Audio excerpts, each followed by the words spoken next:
বন্ধুরা, আপনারা কেমন আছেন? আশা করি আল্লাহর রহমতে আপনারা ভালোই আছেন। আলহামদুলিল্লাহ আমিও ভালো আছি। একটা গল্প বলি শুনুন। গল্পের মূল চরিত্র আপনি নিজেই। ধরুন আপনি দুনিয়ার মোহ ত্যাগ করে দিনের পথে এগিয়ে যেতে প্রস্তুত। কিন্তু পরিবারের বাধার কারণে বারবার থমকে যেতে হয়। তখন খালি মনে প্রশ্ন আসে, মা-বাবা কেন আপনাকে বুঝে না? তারা না আপনার ভালো চায়। বিয়ের পর দেখলেন আপনার জীবনসঙ্গীও আপনাকে বোঝে না। তার কোনো কিছুই আপনার সাথে মিলে না। আপনার মতের যেন কোনো গুরুত্বই নেই। আপনি নিরুপায় হয়ে সব সয়ে গেলেন।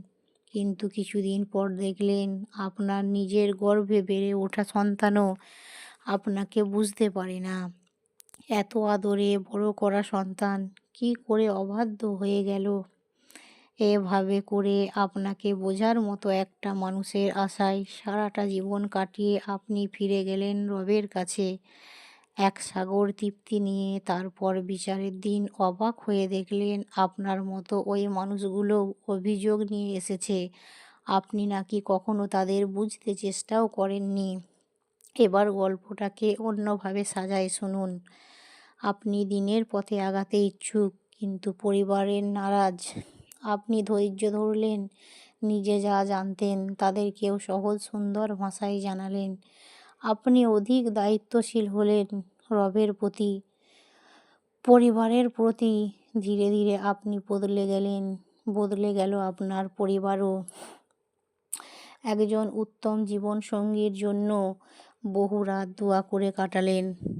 তারপর বিয়ের পর দেখলেন সবটা মিলেনি। যেটুকু মিলেছে তার জন্য আপনি রবের কাছে কৃতজ্ঞতা হলেন। বাকিটুকুর জন্য চেষ্টা চালিয়ে গেলেন। দুজনের চলার পথে মতভেদ হলেই আপনি নিজে থেকে ছাড় দেন। এতে আপনার কষ্ট লাগে না, কারণ আপনি জানেন আরেকটি মানুষ হুবহু আপনার মতো করে ভাববে না, চাইলেও পারবে না। এরপর আপনাদের কোল জুড়ে সন্তান এলো। আপনি দোয়া করলেন যেন তারা আল্লাহর অনুগ্রত হয়। আল্লাহ তাদের আপনারও অনুগ্রত করে দিল। আপনি তাদের বয়সের সময়ের উপযোগী করে উপদেশ দেন। তারা তাই আপনাকে সবচেয়ে ভালো বন্ধু মনে করে। আপনার আদর ও শাসনের মাঝে তারা শক্ত হয়ে বেড়ে ওঠে। শেষ বয়সে এসে আপনার শক্তি হয়। এইভাবে করে একদিন আপনার মৃত্যু হয়। আপনি দেখেন আপনার কবরে অনেক প্রশান্ত দিনকে দিন তা আরও প্রশান্ত হচ্ছে। বিচারের দিনও সহজেই পার হয়ে যান আপনি, কারণ আপনি তো রবের সম্পর্কে, মানুষের সম্পর্কে সুধারণা পোষণ করতেন। এরপর আপনি এগিয়ে যান আপনার চিরস্থির আবাসের দিকে, যেখানে আপনার রব এবং আপনার প্রিয়জনেরা আপনার জন্য অপেক্ষা করছে। জীবনের গল্প সবার এরকম না, কিন্তু ভালোর ফল অবশ্যই ভালো। যে কোনো মন্দকে আমরা ভালো দিয়ে পরিবর্তন করার চেষ্টা তো সবাই করতে পারি না।